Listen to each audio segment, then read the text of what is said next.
Blake Stephenson. Thank you, Madam Deputy Speaker, and thank you for allowing me to nip out to my delegated legislation committee without missing my spot. I met with businesses this morning, Madam Deputy Speaker, and it's clear that the people who take risk, who invest, create jobs and drive tax receipts are busy scratching their heads to find out some positives from this budget. The truth is, Madam Deputy Speaker, it's a disaster. It's a disaster for everyone in mid-Bedfordshire and right across the country, for young people looking for their first job, for hard-working families and for aspirational business owners and job creators. Our country does need investment and renewal, but we need strong businesses and a strong business environment to pay for it. The Chancellor is delivering the absolute opposite. Just like last year, the Chancellor has launched a calculated assault on all our constituents, and they're now paying the price of spiralling welfare and higher debt costs with their jobs, all to save the Chancellors. The simple truth is this government is backing Benefits Britain, not alarm clock Britain.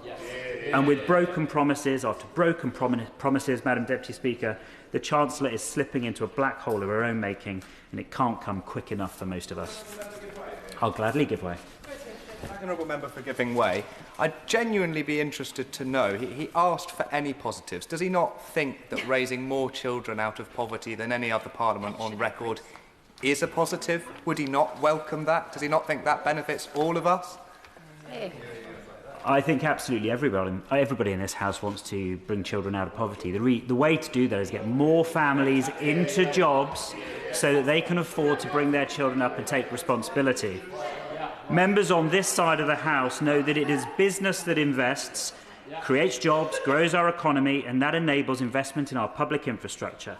And the backbone of our economy includes our high streets. Labour members may visit their local pubs and cafes and post on social media expressing just how much they back their high street, even posting about visits to businesses that have since closed. But the truth, Madam Deputy Speaker, is they've been standing idly by while the Chancellor has thrown local businesses they rely on and claim to champion under the bus.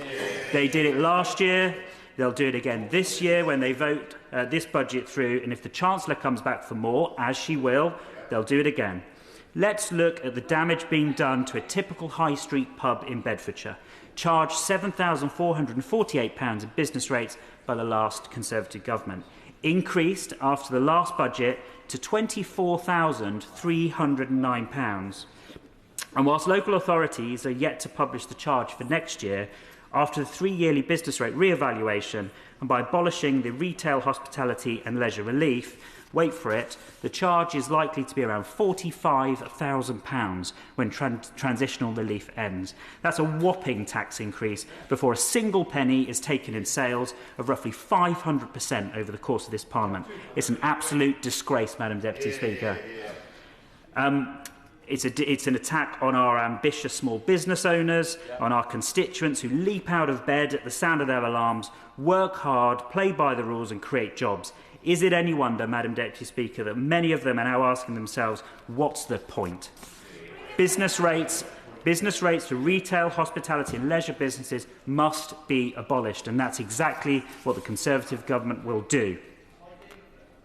And who's paying the price for this? It's the very working people the government pretends to support, especially young people starting out, as I did, washing dishes in the pub, waiting on tables and working in local shops. Whilst members opposite pat themselves on their backs with smiles all around for increasing the minimum wage, they're doing so whilst crushing jobs. It makes absolutely no sense to do this at a point when the market can least afford it.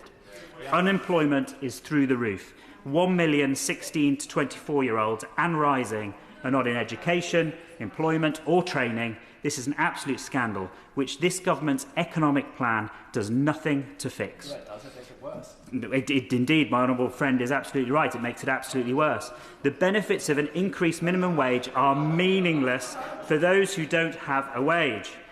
We should be investing in a brighter future for young people on aspiration, hard work, investment and wealth. And it's only the Conservatives that have planned to do that. by bearing down on welfare spending, cutting taxes and repealing every job-destroying, anti-business, anti-growth measure in the Employment Rights Bill.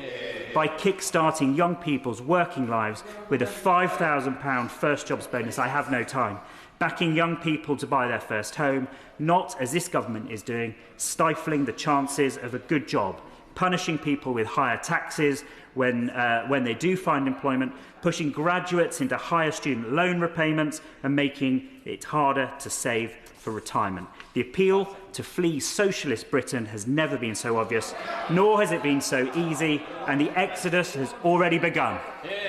Tony Abance.